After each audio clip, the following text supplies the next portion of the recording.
भाजपच्या दबावानंतर शिवसेनेवर हिंगोलीचा उमेदवार बदलण्याची नामुष्की ओढावली आहे।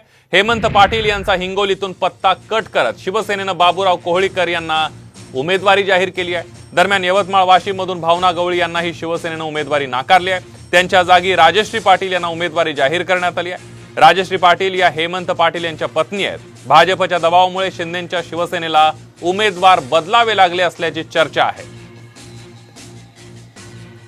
आपण बघतोय शिंदेंच्या शिवसेनेवर उमेदवार बदलण्याची नामुष्की ओढावलेली आहे। भाजपच्या दबावानंतर ही नामुष्की ओढावली आहे।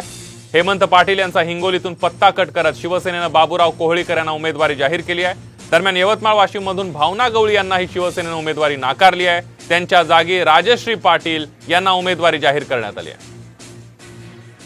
आणि याविषयी बोलण्यासाठी आपल्यासोबत शिंदे गटाचे आणि शिवसेनेचे नेते आमदार संजय शिरसाट आहेत। संजयजी, आपण बघतोय उमेदवार बदलण्याची नामुष्की ओढावलेली आहे, काय सांगाल या सगळ्याबद्दल? नाही, आता ही बातमी जर खरी असेल तर त्यातही नामुष्की वगैरे हा काही विषय नाही। शिवसेनेचा उमेदवार बदलायच्या पूर्वी किंवा एखादा आता बदललाय तर त्यांच्याच मिसेसला तिकडे तिकीट देण्यात आलेलं आहे, म्हणून हे सर्व प्रक्रिया शिंदे साहेबांनी हेमंत पाटलाला बोलून चर्चा करूनच घेतलेला निर्णय आहे। म्हणून यावर नामुष्कीचा काही नाही। आणि नामुष्की त्यावेळेला होत असते की एखादा पक्षाचं तिकीट दुसऱ्या पक्षाला जर दिलं तर यामध्ये शिवसेनेची उमेदवारी शिवसेनेकडेच आहे, मतदारसंघ शिवसेनेकडे आहे आणि शिवसेनेचाच उमेदवार त्या ठिकाणी जर निवडला असेल तर तो शिवसेनेचा आहे। अगदी संजयजी, कुठेतरी हेमंत पाटलांची उमेदवारी जाहीर करण्यात आली होती, त्यानंतर त्यांच्या जागी कोहळीकरांना उमेदवारी देण्यात आली।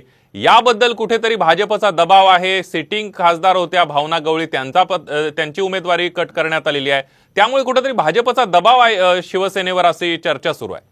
नाही नाही नाही, तसा शिवसेनेचा कोणताही दबाव नाही। तुम्ही एक लक्षात घ्या, कोणत्याही मतदारसंघामध्ये पक्षाचे लोक सुद्धा अंतर्गत 4 उमेदवार जेव्हा असतात त्या टायमाला एकमेकांच्या विरोधात बोलणे याला पक्षाचा विरोध म्हणत नाही। भाजपच्या पदाधिकाऱ्यांनी जर नाराजी व्यक्त केली असेल तर ती त्यांचा वैयक्तिक विषय असतो, तो नाराजगी व्यक्त करतात, परंतु जेव्हा उमेदवार डिक्लेअर होतो त्या टायमाला ते सर्व जोमाने कामाला लागतात। ही एकंदरीत सर्वच पक्षामध्ये उमेदवारी फायनल होत असेपर्यंत ही चाललेली प्रोसेस असते।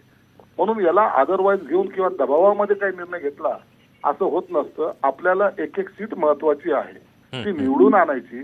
त्यासाठी सर्व कार्यकर्ते एकत्र एक संघ होऊन कसे काम करतील यावर पक्ष नेत्यांचा सर्व जोर असतो, म्हणून हा कदाचित त्यांचा निर्णय त्यांनी आता घेतला असावा। अगदी संजय शिरसाटजी, धन्यवाद, तुम्ही साम टीव्हीशी बोललात त्याबद्दल।